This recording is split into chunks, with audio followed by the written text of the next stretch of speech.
Okay, morning everyone. We are back in the Gemarah Sanhedrin, and we're going to start a new subject today. We're on page 107 in the Steinsaltz, Yud Tet Amud Aleph. And we're going to see something in today's Gemarah that we will be familiar with and probably didn't know where it came from. Well, I didn't anyway. Maybe you will if you've learnt this Gemarah before. But I certainly didn't know, and it's something that we do on a regular basis. Well, unfortunately, we do it on a regular basis. Let's talk about this. We're over here on the page. Oh, I didn't share the screen, did I? That was silly. There we go. We're over here. Keshahu menachem. Okay. So what we need to do is we need to see what they're talking about. This is quoting the Mishnah. Shahu menachem, when he comforts. Who are we talking about here? We're talking about the Kohen Gadol. Let's go to the Mishnah and see what the Mishnah. Of course, the Gemarah here expects you to know the Mishnah off by heart, but we don't. So we're going to go back a few pages to the Mishnah. There it is. On page 101, 18a, and the Mishnah says over here, Ukashahu menachem acherim, and when he, the Kohen Gadol, comforts other people who are mourners. Wait a minute, how can that happen? Where are we talking about here? Where is this taking place? Presumably the cemetery, because he's not allowed to be there.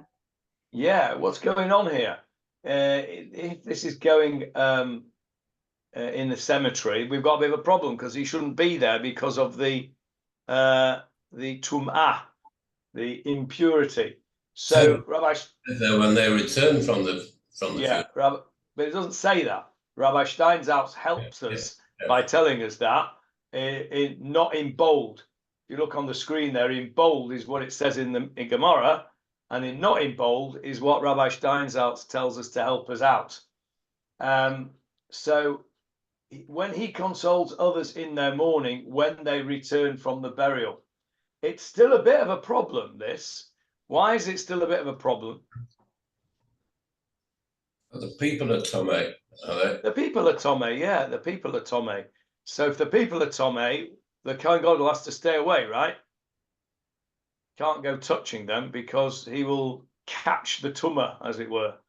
So he's allowed to go to the Shiva house, if you like, but he's got to be careful. And this is what happens. There's a little H there, which tells us there's a halachic note. Let's have a look what it is. There we go. The Rambam answers our questions. It is permitted for the high priest to console mourners, provided that priests surround him and the appointed official stands between him and the people, which is what we're about to learn now. So this is the Mishnah, remember. The Mishnah said, Johnny, excuse me, how would the people become not Tomei? Like the week after or 2 weeks if he wants to say hello to them? You tell me. Does he just go to the mikveh or something? Okay, that's part of it, but what else does he have to do? No, do they have to? What do they have to do? They have to go to the mikveh. What else do they have to do? Go on, Michael, tell us. Sprinkle from the red cow. Yes, they have to have the purification process of the para aduma. Right. Zot chukat Torah. Yeah, this is the chok of the para aduma, which we will read in a week or two. So what happens today when they go into a Shiva house? Are they not Tomei then? No, everyone's Tomei, everyone. But yeah. So the truth is that today, the isur, the prohibition of a Kohen going to a cemetery, is a bit of a shvach hamaisa. Yeah. It's a bit of a weak thing because he's already Tomei anyway. So, you know, the question is, can you be Tommy if you're already Tommy? You know, go on, Hannah. You don't look happy. No, because the Rambam says that outside Israel, none of the mitzvot have any value. And the reason we do them is so that we don't forget them. We maintain all the mitzvot everywhere so that, you know, the time comes and we come back to Israel, we won't have forgotten them. Which is, again, the same principle that the Gemarah, the Mishnah and the Gemarah were written so that we don't forget. And therefore, you know, the point that we're all Tameh anyway is a bit moot, because it's only going to become really relevant when we have a Beit HaMikdash again. You're right. It's not a moot point. We are all Tommy. That is fact. Yeah, but but you're absolutely, it doesn't affect much. You're right. You're right. The reason that the Kohanim don't go into a cemetery is because we can't forget these halachot, and it's important that's you're absolutely right. But it's still a shvach hamaisa because it's you know, they are already Tommy. So, but you're right. You're right. Absolutely right. So the answer to your question, Johnny, is that we only go so far with the Kohanim today. We suggest that, and I, over my lifetime, I have seen a definite change in the strictness with which the Kohanim keep that halakha. I remember as a kid that the Kohanim would not go anywhere near a cemetery. Breaking up. That was the bit. Don't normally get breaking up until I've been going a bit. Tell me when I'm back working, okay? No, can't hear me. Little bit better. Yes. Now it's okay. Okay, so when I was a kid, Kohanim used to, you know, it was a big deal. You just stayed away. Now it's much more, there seems to be a little bit more leniency, as long as you don't go to a very close place, and they have a little room some places where you can go. And there's definitely, I don't know if anybody else has felt that, but I feel that there has been a lowering of the standard of prohibition, if you like. Now, you could argue this two ways. You could argue that is a bad thing because we are in a generation where we've weakened everything, and you know, we're just not keeping things as we should. Or you could argue that actually we're in a generation where we understand the reason for doing things much more, and therefore we don't need our yellow line off platform's edge to be so far away, because our standard of knowledge is so much greater. And that for sure is true. That if you think about our standard of knowledge today and the availability of knowledge today, certainly in the English-speaking world, the availability of English Sfarim, the availability of English Shiurim online, you know, you could spend 24 hours a day and more learning non-stop, and people do. And our level of knowledge is far, far greater than it was. We might have known stuff, but we didn't understand it as much as we do today. So it could be that the reason that we are a little less strict about these things is that we understand that it is a bit of a shvach hamaisa. But nevertheless, that's the case. Right. So, Johnny. Yes, David. Would you agree that a lot of the minhagim surrounding Avelut, and in particular about going to the cemetery, are based on superstitions? I think that is true. These superstitions are not so prevalent today. For example, were you brought up in Manchester the same as we were brought up in London, that you don't go to Beit Olamin if your parents are still alive? Yes, I've heard of that minhag, yes. And today, hardly anyone observes it. Correct. And there was another one that we were brought up with in Manchester. I don't know if you had this in London, and that was that women didn't go at all. Correct. Women, I remember yesterday was my grandmother's Yorkshire, 48 years ago.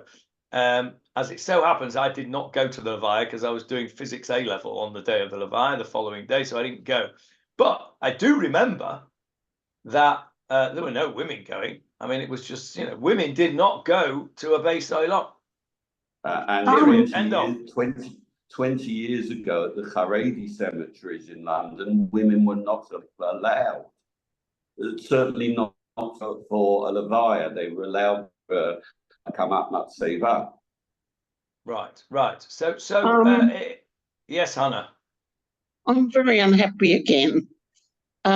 This goes back to something we talked about in the Shmuel shiur about whether we believe in the existence of a supernatural. And if we believe in a supernatural, then which Judaism in many places definitely seems to, then these things are not superstitious. They're something that we don't understand. There's something that we're not aware of, but there's something that our ancestors have passed down to us, or Chachmei Torah or Gdolei Ha'am have passed down to us. Reasons for women are that, one of the reasons are that, I was taught, I learned that a cemetery is a place where there's all sorts of evil spirits. Now, it becomes a question of whether we believe that there is a spirit or whether there isn't. And if we believe that there is a spirit, and Shaul raised Shmuel's spirit, so we accept that there are spirits, and they wander around the cemeteries and they're capable of doing harm to people. And women are particularly vulnerable if they're menstruating. And so as not to draw attention to whether a woman is in that state or isn't in that state, women don't go or didn't go in the past. Yeah, today. Okay, so with respect, I think you've mixed up about 5 or 6 different minhagim there. So let me explain. I'll come back to you in a sec, Julia, so you don't need to keep your hand up the whole time. It'll get tired, like Moshe Rabbeinu. If I forget, remind me.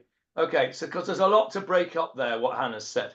Yes. The reason that women were not allowed or are not allowed in some places to go to funerals is because they don't want them making a big fuss and crying and carrying on with themselves, as Richmal Crompton always used to say in the William books, carrying on with themselves. Right? They don't want all that crying and veining and wailing and all that stuff that women do. And I'm saying that tongue in cheek, of course, but that is the reason why women are not to go to the cemetery. You are mixing a little bit up with, there is another minhag, and that is that pregnant women don't go to a Beis Olam. Don't go. Right? So Yeah. there is an issue there that people talk about the spirits. Now, I take issue with something that you said there, and that is that these minhagim were handed down by Gdolei Hador and Chachmei Ha'am.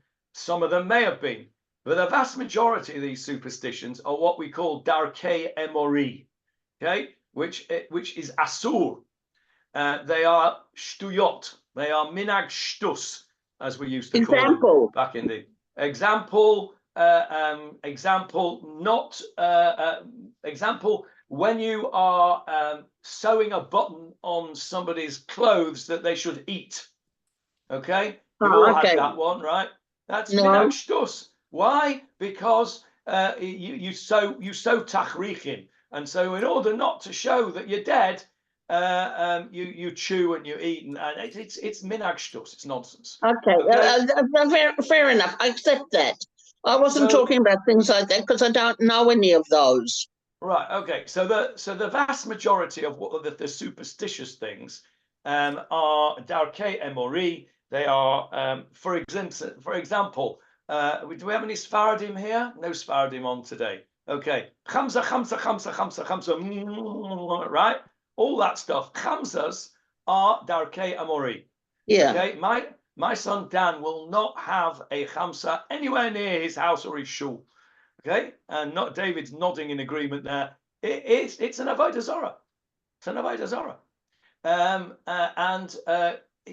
Many of these superstitions are their origins are not from Chachmei Ha'am and Gedolei Hador. There may be some of them that are, and those that are, well, absolutely, we have to follow various minhagim. But unless there is a source for them, then it falls into the category of Darchei Amori. Now, the reason that women are not, certainly the reason in Manchester, the women, and even today in the Haredi circles, women do not go to the Beis Olam, is because you can't trust them to behave themselves. Okay, that is why they weren't allowed to go. Nowadays, in the not so Haredi community in Manchester, women do go to the Beis Olam, but 50 years ago, they absolutely did not. Now, when that changed, I don't know, probably, it's a slow change, isn't it? It's a slow thing over the last 50 years. Certainly 20 years ago, it was by that time, it was already, common practice. At what point it changed and why? Well, we can debate, but it's definitely many of the minhagim, which was, I think, what David's point was. Many of the minhagim do not have. First of all, the first thing to say, by the way, let's just go one step back, and that is the vast majority of what we do in Avelut is minhag and not halacha. Okay, there's very few real halachot. Everything is minhag. Now, that's not to say that we don't do it, because minhag has, in many places, has a strength as strong as, and in some places even stronger than halacha. But we should know that the various minhagim of Shiva and Shloshim and all the various bits and things that we do is largely minhag and not halacha. And many of the minhagim we do that we've just, certainly the ones we've described, are not based on anything other than at best human foibles and at worst superstitions, which are avodah zarah. Now, for example, we mentioned the women not going to the cemetery. The Kohanim not going to the cemetery, of course, is based on not a halacha anymore, because they're already tomei, and you can't become tomei over when you're already tomei, but on a very strong idea, and what Hannah said is right before, and that is that we continue to do things in preparation for when the Beit HaMikdash will be rebuilt.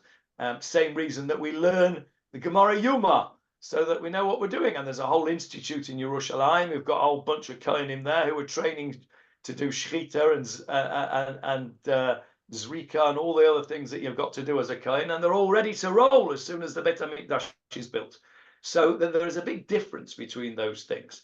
So I don't know how we got onto that. I think that was David saying it was all superstition. Julia, yes, your turn. Well, there were two things really. One was to confirm what you've just said, that I'm aware of a superstition. My mother used to, when pushing us in the pram, if somebody said, what a beautiful baby, she would go, 222, ward off the evil spirits. I'm sure that was just superstition or fact, yeah. I'm not sure. But the other thing I wanted to ask was, what about Yiska? Because what is it when all the young people or the people that haven't lost a parent leave the service for Yiska? Is that a minhag? Very good question. It is a minhag. It is a minhag that I don't agree with at all. I don't think that they should leave. I think they should stand there silent. The problem with them leaving is they don't come back in when we do the prayer for the victims of the Holocaust and the victims of the fallen of Tzahal. They're outside messing about and talking to one another. So yes, it is absolutely a minhag. It's an ayin hara. Ayin hara itself There's a debate about ayin hara. There are some people who absolutely believe in ayin hara, and there are other people like me who absolutely do not believe in ayin hara, and believe it to be an affront to HaKadosh Baruch Hu. That's how I think that ayin hara. How it could be possible for God, as it were, to take notice of somebody having bad thoughts about me, and he says, "Oh, do you know what? You're right. I think I'll," somebody says, "Oh, Lieberman's got such lovely grandchildren," right? To get away from ayin hara. So hang on a minute. Let's just analyze this. HaKadosh Baruch Hu says, right, Fred Bloggs has got a bad thought about Lieberman's grandchildren because somebody said they were very nice grandchildren, right? I think I'll cause them some harm, God forbid, right? That's an affront to God, in my view. And You're saying God forbid, Johnny. Yeah, well, that's because I believe in God. I don't believe I don't believe that you or anybody else can cause harm by your thoughts to me. If I don't behave myself, then God might decide to punish me in one way or another. But that's nothing to do with what you think about. So there are so many things that we do because of ayin hara. For example, I had a bit of an issue last Shabbat. We had a bar mitzvah, and it was a very, very beautiful bar mitzvah. The bar mitzvah boy has two brothers, a father and two grandfathers, all of whom wanted to have an aliyah.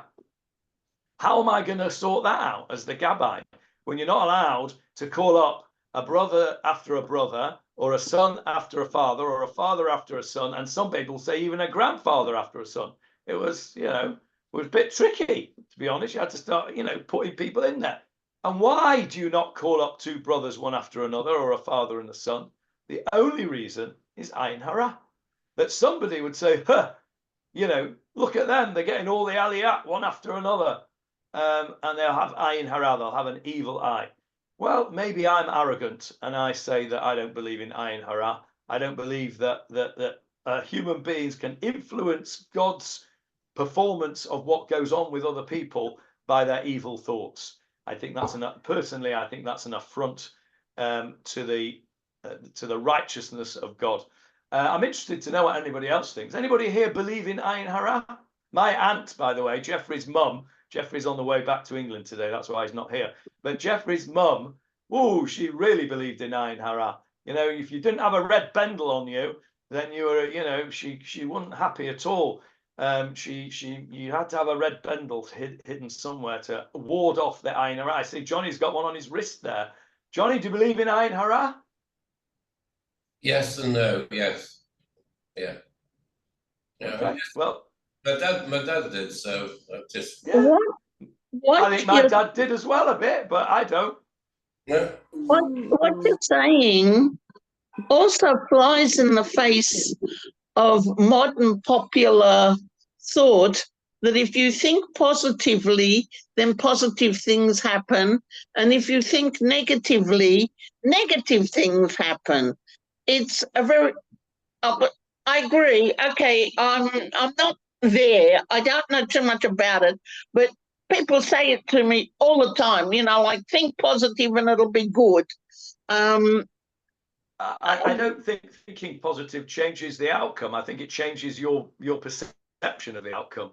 And thinking negatively, if it's your glass half empty or half full, it's still half, whatever it is, it's still half empty and half full. It's how you perceive it. So I think the positive thoughts bringing a positive outcome means it's your perception of what goes on as it happens. That's how I view it. But don't some doctors say that if somebody's positive, the outcomes are more likely to be good than the other way around? Yeah, because your endorphins change in the brain and what have you. But that's you. My bad thoughts can't cause your endorphins to change. But there's also research done. I mean, there's a book about it. That if people pray for somebody who's sick, Yeah, they have a better chance. They have a higher percentage of recovery than people who aren't prayed for. Now that's somebody the else. other side of the coin. That's the difference. Let me explain what I mean. That's the other side of the coin. I do believe in the power of prayer.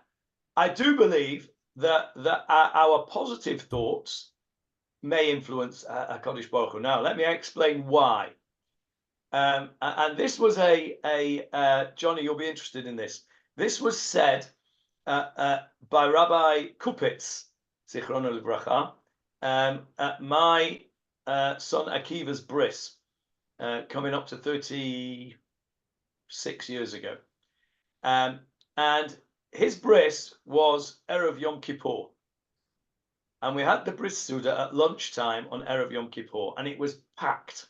There were loads and loads of people there. And Rabbi Kupitz stood up and said, "This is unbelievable. So many people here, Erev Yom Kippur, when we're all busy, we've all got stuff to do, we've got to finish off our preparations, we've got to go to the mikveh, we've got to do this, that, and the other. And look at all these people here." He says, "This shows you how many people care about you and your family." He says, and that's something really important. He says, because, and I'll never forget this, it really profound thought, and it made a big impression on me, I remember it for 36 years. He said, it may be that you, speaking to me, deserve some kind of punishment for something you've done. Maybe.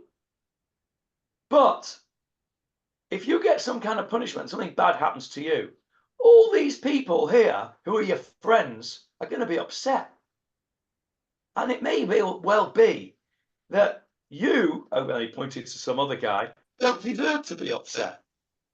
Right? And so because you don't deserve to be upset, I'm not going to get the punishment, because you don't deserve the punishment. You don't deserve to be upset. You're cracking up again. Still cracked up. So that's it. They're good. Tell me when you can hear me, Michael. Turn the thumb up the right way when you can hear me. Oh, this is a long one. Normally it's done by now. It's getting better. Yes. It's done. Okay, right. It's done. So that's how prayer works, right? If I deserve my prayers to be answered, and I'm praying for somebody else, perhaps they don't deserve to be healed, but because I deserve for my prayers to be answered, then it's a positive thing. I don't believe it works the other way around. That if I pray for somebody to be harmed, HaKadosh Baruch Hu will say, "Well, I'll listen to his prayer because he has deserved to have his prayers answered, so I'll harm somebody else with my evil thoughts." So I think it's the other side of the coin, and I think there's a big difference. Yes, Julia, you're muted. A few weeks ago, Roger and I went with Sharon and Larry and my friend Pamela, who's a tour guide, to Zippori, which you've mentioned in other. We're going to mention him later on today, actually. Oh, how funny! Well, it's amazing, and they've got all this updated technology, and they have film shows that you can watch in various centres of the grounds, and one of them relates to Yehuda Hanassi, and apparently everybody, all the people in the area were saying Tehillim for his recovery. He was a very, very old man and very, very sick, and they were saying Tehillim for his recovery, and his maid, who loved him, went to the window and dropped a jug, and dropping the jug made the people stop the Tehillim, and at that very point, he passed away. I thought that was quite amazing. Okay, there's a great story to show the power of prayer. And what Rabbi Kupitz said at Akiva's bris is that same idea. Those people saying Tehillim deserve, for whatever reason, deserve to have their prayers answered, even if the person they were praying about might not have deserved the Yeshua. So there's no question that there is the power of prayer. How did we get onto all of that? I don't know, but it's very interesting. You can also take, as probably to your side, the concept of Bilam. Bilam cursed Israel, and they weren't cursers. Yeah, that's fair comment. Yeah, it's a good example. Yes, David. Yeah, to just come back to the Yizka thing, it's obviously quite recent. This time last week, we were saying Yizka.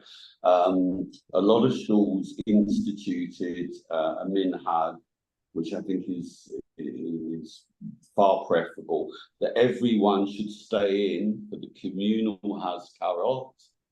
We should start with the communal hazkarot, and then with the private hazkarot, those people who want to leave and leave in a respectful manner, and then come back when we say our parachamim. Okay, that would be preferable. My own preference would be they don't go out at all. Okay, but partly you give them the option. partly because it's disturbing, partly because it's not respectful to the communal Azkarot. I agree. If you did it first, that would solve that problem. But also because I think it's pandering, if you like, to Ayin Hara. And so my preference would be not to leave. If I was in charge of a shul, which I'm not, I would institute that they shouldn't go out. And in fact, you'll find in various sources that tefillah for people that do have parents still alive to recite at Yizka time to stay in for Yizka and to recite this prayer instead of a Haskara. But by the way, going back to minhag and the Bubamais, there's also the discussion about a person who is in their Yud Bet Chodesh, whether they stay in for Yizka in the first year. Yeah, that's another. We'll talk about that in a sec. And I've not heard of that prayer that people say when they should stay in for Yizka. Well, what an excellent idea that is. That's a brilliant idea. I'll send you a link to a website. There's a rabbi you may have heard of called Shlomo Brody. Yes, I know him quite well. Orthodox rabbi who's an expert on contemporary halakhic issues. He's written a number of columns in the Jerusalem Post. So he heads an organization called Amatai. Exactly, that's where you'll find this tefillah. Okay, very nice. Now, of course, there's a new issue. We're now digressing, but it's interesting. Okay, so let's say we have a look at this prayer that Rabbi Brody has put in, and we think, wow, what a lovely idea that is. Instead of going outside and having a chat while everybody's saying Yizka, you stay inside respectfully and you say a prayer of thanksgiving that you don't have to say Yizka, right? And that you're playing a thanksgiving of having your parents still alive. What a beautiful idea. What do you think would happen in certain places if you were to try to institute that? What do you think would happen? You'd be castigated as reform, would you not? You know, Yes, you would. Yes, you would. In certain places, you would be said, how dare you institute new minhag? There's a Messiah that we all go out and institute, much like what you just said, Hannah, that these minhagim were instituted by Gdolei Ador. Who are you to change this minhag? This happened to Ravi Doe. He got himself into right bother. Not that he was cared, but he said various things and was castigated. Who do you think you are, changing the Messiah for 3,000 years or nonsense like that? I think it's a wonderful idea, but it wouldn't be universally accepted, and therein lies the problem. How do you get a new minhag universally accepted? Well, of course, it depends who's saying the minhag, doesn't it? And there is a reflection that we are a completely fragmented people, in that much as we might like to think that we are ish echad belev echad, we are not. Rabbis cannot agree what day it is, never mind on changing halachot and changing minhagim. So it's a massive problem.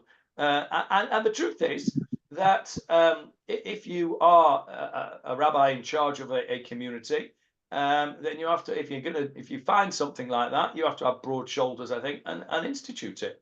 That's what I would say, and take the flack that comes with it. Yes, Johnny. Two things. I wear this red bundle because one of my granddaughters made it for me, and she's so happy I keep it on. That's why I keep it on. Wonderful idea. And that's why I keep it on. In fact, Ravido also used to wear one, only because one of his kids made it for him. But he also instituted, when he was the Rob in the house, not to go out for me years ago. He tried to get. They didn't listen to him. They didn't listen to him, did they? No, half the people still went out. No, yeah, that's what I'm saying. Yeah. All right. Let's carry on. We're a very conservative people. We don't like a lot of change. I was very surprised to hear that. I mean, I knew that there was problems when the Hasidim started, but I was also very surprised to hear that when the Rambam, the great Rambam, first published, his books were burned. He wasn't at all accepted. He was a heretic. And today, the respect that we have for the Rambam and everything that he wrote, is amazing. So we are a very conservative people, and we have become what I call arrested in history, and that is a big problem, because whilst it's important to go back to the sources and to base your behavior and halakha, if you like, on authentic sources, when you become arrested, people say, I'm a Shulchan Aruch Jew. Well, that means there's no progress since the 16th century, which is just not true, because there's lots of things in the Shulchan Aruch that we don't do because we know it's not right, right? Medical things, for example. So the problem is not change. The problem is agreeing to change. That's the problem, because change has always been, ever since the Torah was given. And that's why we had an oral law, because it was meant to dynamize through the generations. The problem is that in the last few hundred years, we haven't had the ability to change properly because we can't get agreement between various groups of people. Right, that's the end of that. Let's carry on. So, when this Kohen Gadol goes to visit mourners, this is what the Mishnah said. Derech kol ha'am ovrim b'zeh achazeh. What they used to do was that the mourner stood, the mourner stood in a line, stood in a place, and all the people passed in front of him. A bit like what happens at a shiva house today. The mourner actually sits in a shiva house today, sits on his low chair, and what do we all do at the end after when we finish davening? We all pass by the mourner and we say words of comfort, depending on where you come from, depends on what words we say. Minhag Ashkenaz is to say, Hamakom yenachem etchem b'toch sharei v'eli tzion b'Yerushalayim. Other people say different things. Sfardim have a different thing that they say, Shalot tedu od tsar, you shouldn't know any further pain. Minach shamayim tenachamu, may you be comforted from the heavens. All these are words of comfort that different groups of people will say whatever the minhag is to say, but they're all the same idea, that a person passes by and says words of comfort. By the way, you probably know this.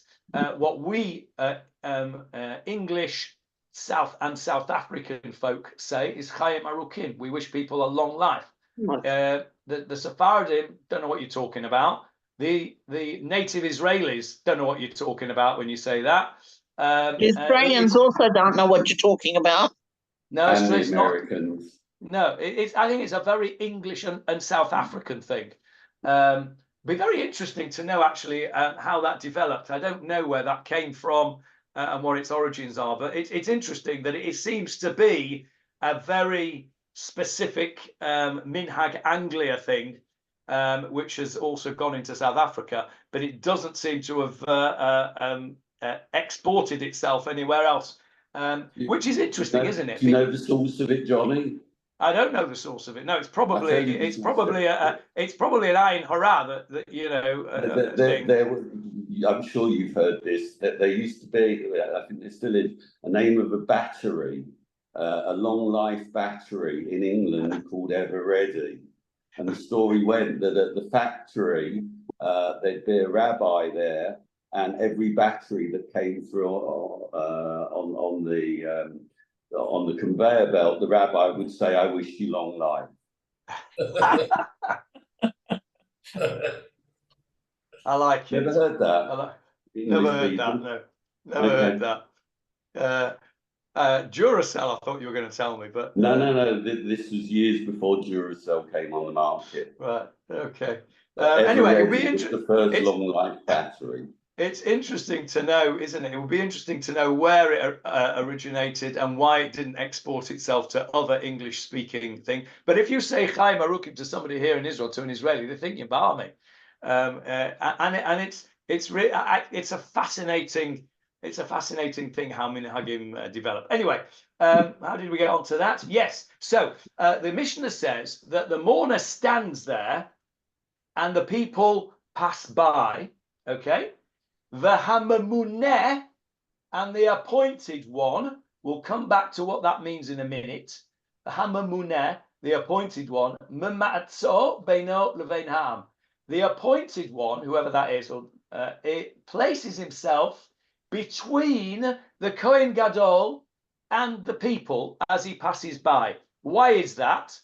So that he is a buffer between the Kohen Gadol and the Tumah, so that he doesn't get too close and by mistake goes to shake his hand and say Chaim Arukim, right? If he happens to be an English Kohen Gadol, right? So he has this mamuneh, and we'll see who this mamuneh is after him. Okay, that's what the Mishnah says. That's all the Mishnah says. The Mishnah says when he visits others to comfort them, it's the way that people pass by the mourner, and the appointed one places himself between him and the people. That's what the Mishnah says. Let's now go back to our Gemarah, back to page 107, and the Mishnah on page 19a. Kishahu Menachem, he quotes the Mishnah.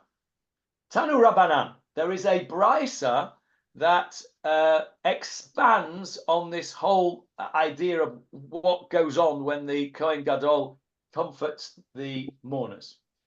Kishahu over b'shura lenachem et acharim. When he passes in the row to comfort the mourners, the other people who are mourning.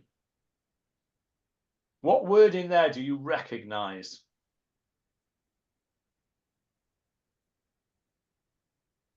Which word are you talking, Johnny? Shura. You recognize that word, shura? Shura is a row when they do it in the Levaya.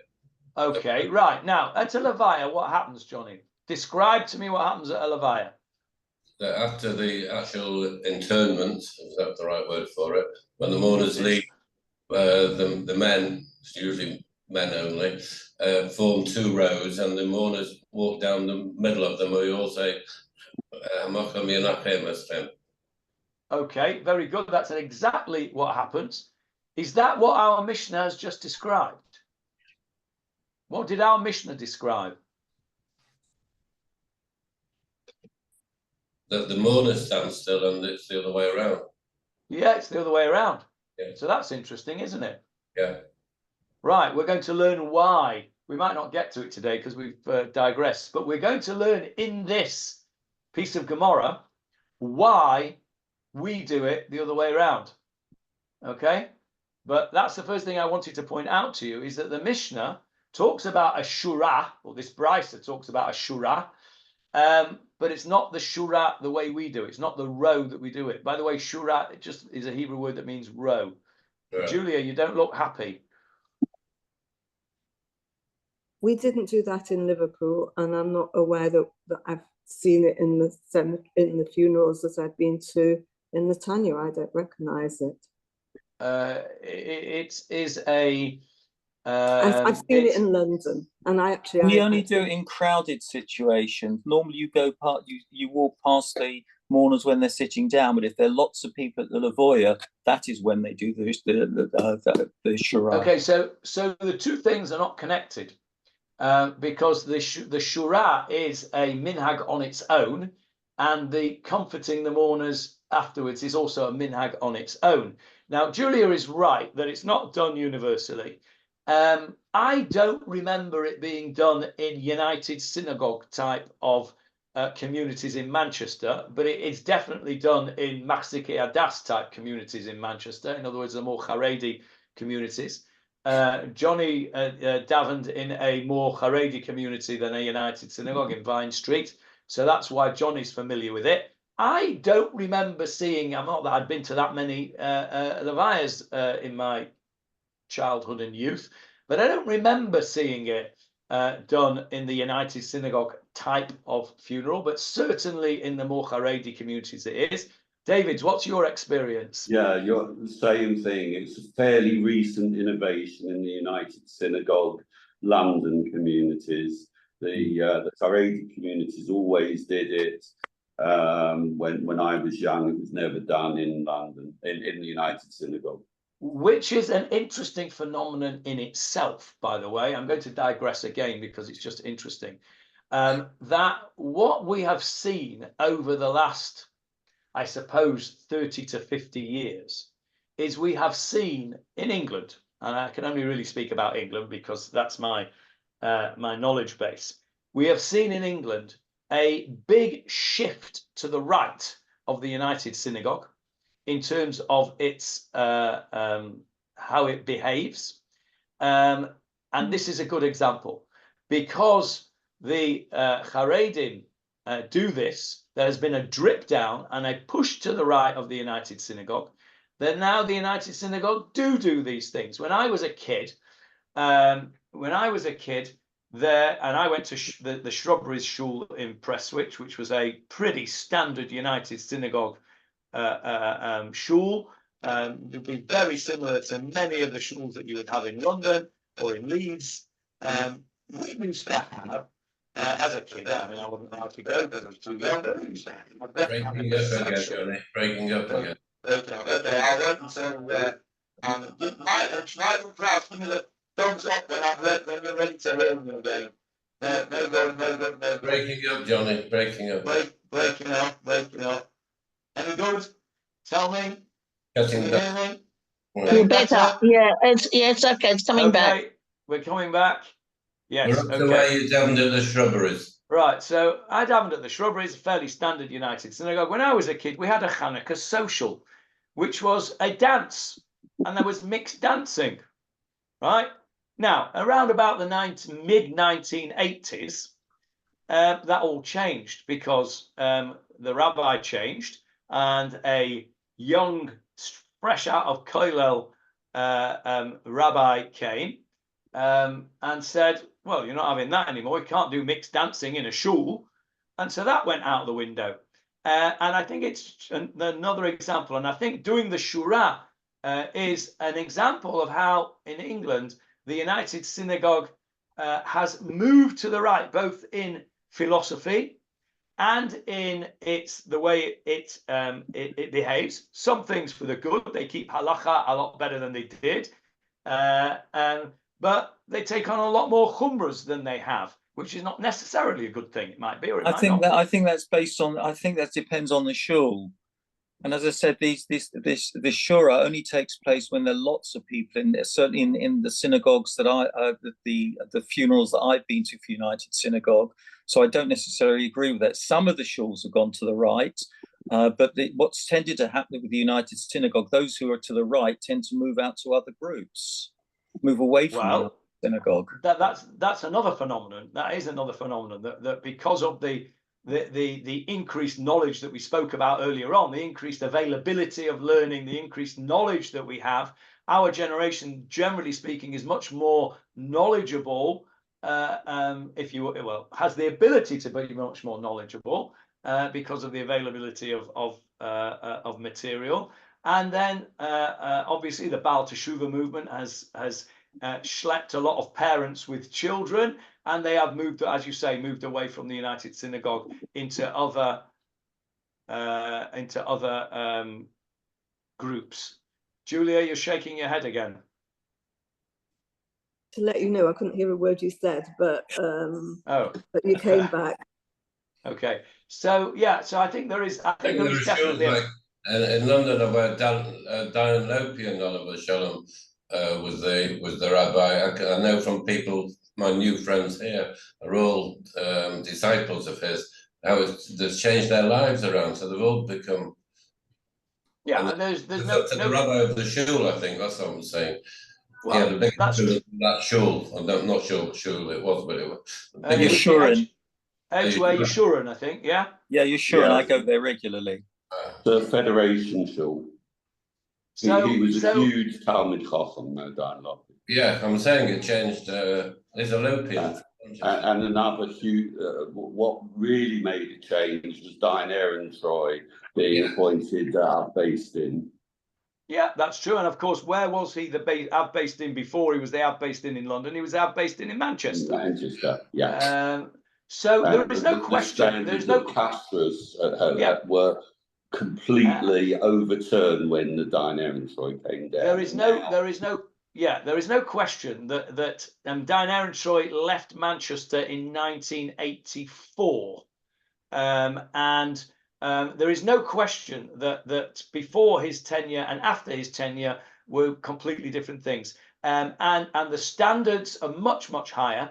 But there is definitely that, and I'm not saying it's a bad thing, but there has definitely been a move to incorporate more of the minhagim from the Haredi world into the United Synagogue world, into minhag Anglia.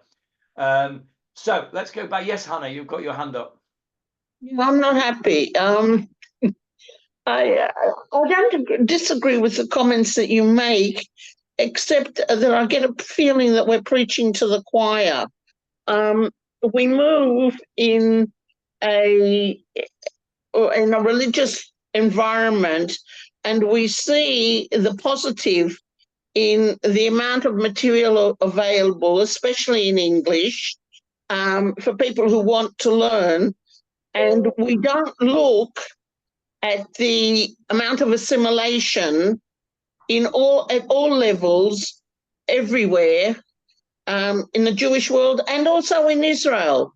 I mean, there are those who say that we partially got ourselves into this war because of what happened last Yom Kippur, and the argument in the courts whether we can pray in public, separated men and women, or not. And I think that the Orthodox or ultra-Orthodox community, because we say Haredim, and Haredim are usually considered Litaim, but there's also the Hasidim, and they view change as a very slippery slope. You change something, and then it goes on to something else, and then it goes on to something else, and you start to lose your basis. And I think that that's what motivates certain sectors of the community to become more observant or stricter, or as you say, take on more chumrot. So I agree. I don't disagree with anything you said, but I don't think the two things are mutually exclusive. I think the two things are going on at once. You've got a big assimilation problem in the world, and you've also got a polarization problem in the world. And part of the problem does come from the Haredim, and when I say Haredim, I include Hasidim, in that they will not embrace any change, and the reason is because of the slippery slope argument. Now, one man's meat is another man's poison. You can argue slippery slope argument, or you can say, well, no, that's you can't keep building walls higher and higher and higher. Okay, let's the last few minutes. Let's just do a bit more of the Gemara, because I want to just we're not going to get to Tzipori today, Julia, but we will get to it next week. Sgan umashuach sha'avar b'yamino. Sgan, the deputy Kohen Gadol, umashuach, and the anointed one. Now, There's two people there. Our Mishnah just mentioned one person. He mentioned a person called the Memuneh. Remember that? The appointed one. And I said to you, we're not going to translate that. I'm not going to tell you what it is. This Brisa has split that Memuneh into two people. The Sgan, the deputy Kohen Gadol. Who was the deputy Kohen Gadol? What was all that about? In case he drops dead. Yeah, or and more likely, Or becomes Tumah. Or becomes Tomei for some reason, or he becomes indisposed, or he's not able to, he's got a cold, or the flu or something. He can't go to work that day. You need to have a deputy. So that's the deputy. They had a deputy Kohen Gadol. Now, who is the Mashuach? Because clearly he's not the same person, because there's an U, which means and. Who is the Mashuach? What does Mashuach mean? Anointed. Yeah, the anointed one. It's the same word as Mashiach. Same word as Mashiach, the anointed one. Okay, so here the Mashuach is a deputy Kohen Gadol who had to step in for the Kohen Gadol for a short period of time. So the Kohen Gadol got sick or Tomei or something, and the deputy had to step in. So when he stepped in, he had to be what? Anointed. Anointed. He had to be anointed. He's not anointed as a deputy because he's not yet the Kohen Gadol. But when he has to take the place of the Kohen Gadol for that week, 2 weeks, month, whatever it is, he has to be anointed, and he becomes anointed. And once you are anointed, it's a bit like what do they call it when the monarch abdicates? What are they called when an abdicated monarch's got a special name? Do you mean regency? With the substitute is a regent? No. Like if King Charles was to abdicate in favor of Prince William, and Prince William was become the king, become the monarch, there's a name for an abdicated monarch. I can't think what it is. King George's brother. King George's brother with Miss Knowles. Yeah, well, he was. That's right. What was his name? Edward VIII. Edward Yeah. VIII, yeah. Yeah, he became the Duke of Windsor. But there's a name. There's a name for an abdicated monarch. Anyway, like a retired rabbi. What do we call him? We call him emeritus. Emeritus. Emeritus. Yeah. So anyway, this Kohen Gadol, who was a deputy, he's acting to Kohen Gadol for a month or whatever, and then the Kohen Gadol, the real Kohen Gadol, gets untomei, or he gets better from his illness, and he comes back to work. What happens to the Kohen Gadol, who was the deputy? He does not go back to being the deputy. Once you are a Mashuach, once you are anointed as a Kohen Gadol, it is beneath your dignity to become the deputy again, to be demoted to the deputy. So once you have become the Mashuach, you've become a Kohen Gadol, you have a status of an emeritus Kohen Gadol, right? You've been the Kohen Gadol, you can't be demoted. A bit like in America, once you're a president, you're Mr. President forever, aren't you? They still call Donald Trump President Trump because he was president. You never, I suppose, unless it's taken off you and you're going to prison or something. Well, I've just looked up for the king. It says monarch emeritus as well.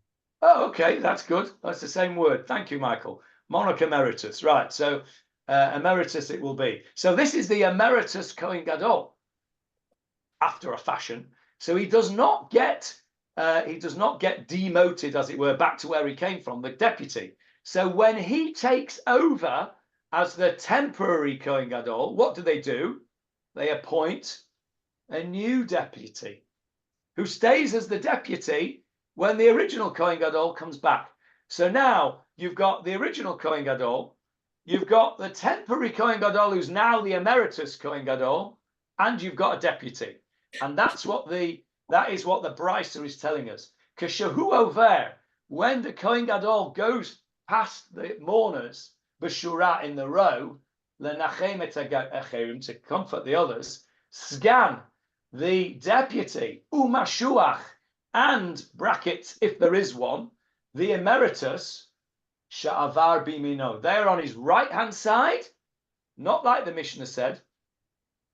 The Rosh Beit Av, and the head of the family, Beit Av means the family of Kohanim, Va'avelim, and the Avelim, V'chol ha'am, and all the people, Mismolo, are on his right. So this brisa is completely different to what the Mishnah says. On his left, I think it says. On his left, yeah. No, our Mishnah said that he placed him in between him. That but it's different. Now, so we've got a whole bunch of people here. Who is the Rosh Beit Av? The Rosh Beit Av is the head of the family that was serving that day. The Kohanim was split up into 24 groups called Mishmarot. 24 groups of Kohanim who served for a week at a time. Within each Mishmar, there was a Beit Av. There were 7 Batei Av. There were 7 families, each of which served a day at a time, all on rota. So whoever was on rota that day, he's the head of that family. He went with the Kohen Gadol to the house of mourning and stood on his left-hand side. We'll carry on with this next week and hopefully won't get too sidetracked on it. And we'll see next week why we don't do it this way round and we do it the other way around, whereby the people stand still and the mourners walk through the row, as opposed to the mourners standing still and the people walking by, as we described earlier on. Okay, so that was an interesting lot of stuff we discussed today. Didn't get much Gemarah done, but it was all very interesting. Any questions or comments before we go? Okay, yes, David.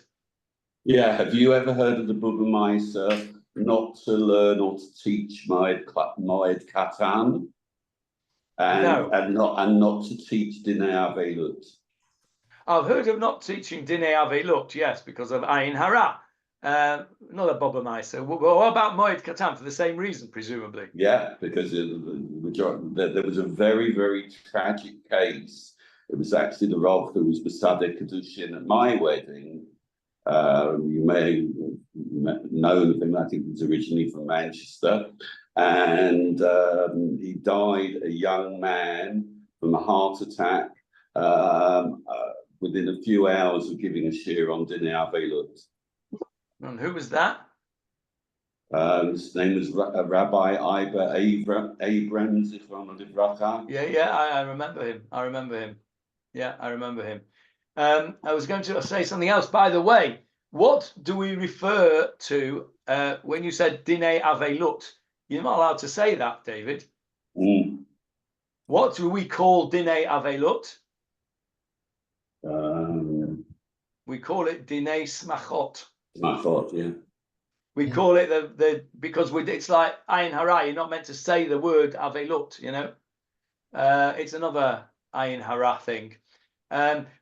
Please God, when my son comes in January for his son's bar mitzvah trip, Bli Neder, I will ask him to do a shiur on superstition and Ayin Hara and Chamzas. He has very strong views on it, all backed up with sources, and he's much more knowledgeable and erudite than I am about it. And Bli Neder, I'll get him to do a shiur on it when he's here in January.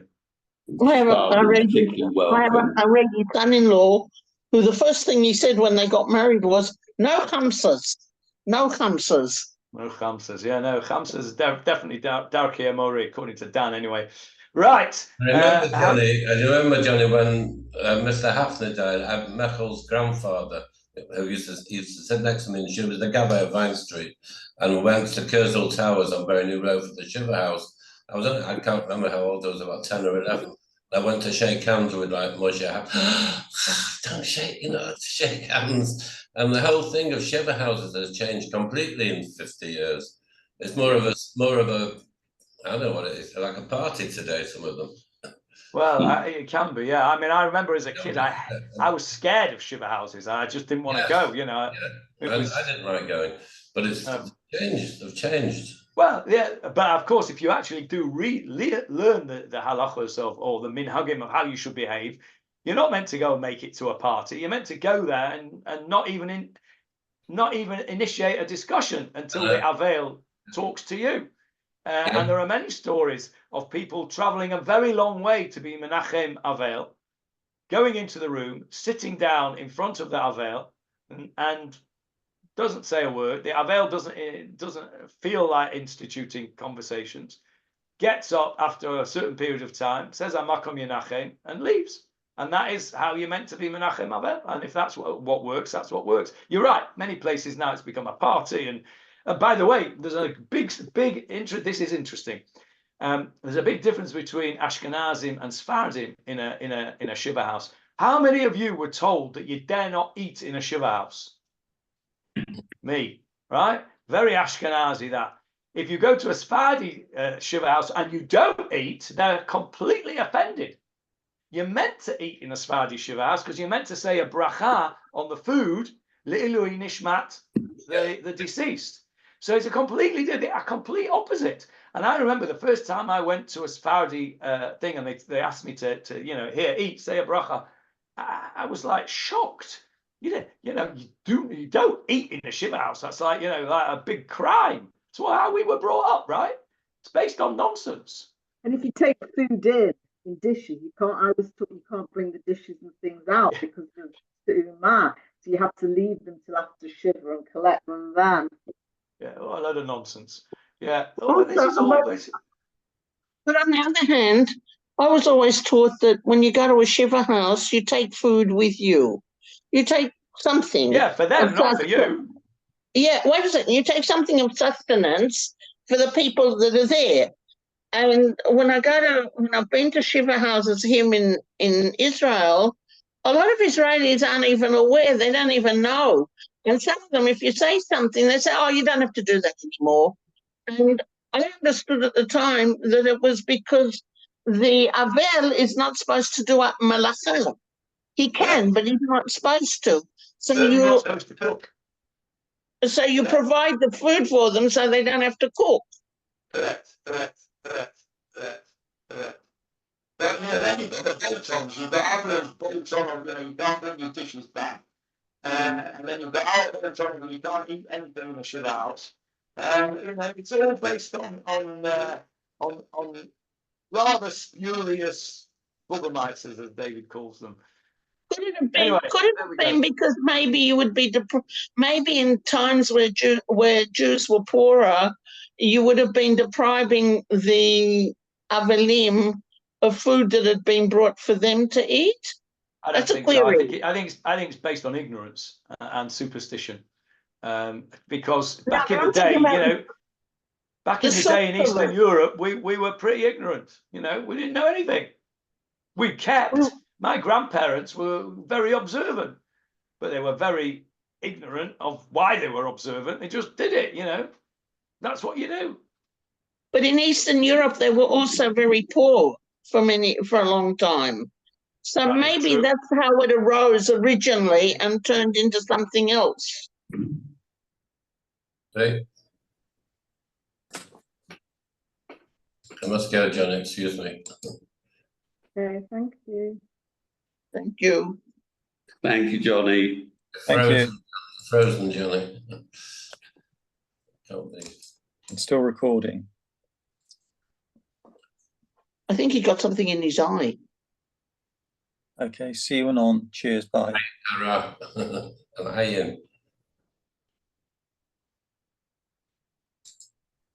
Leave meeting. Thank you, Johnny.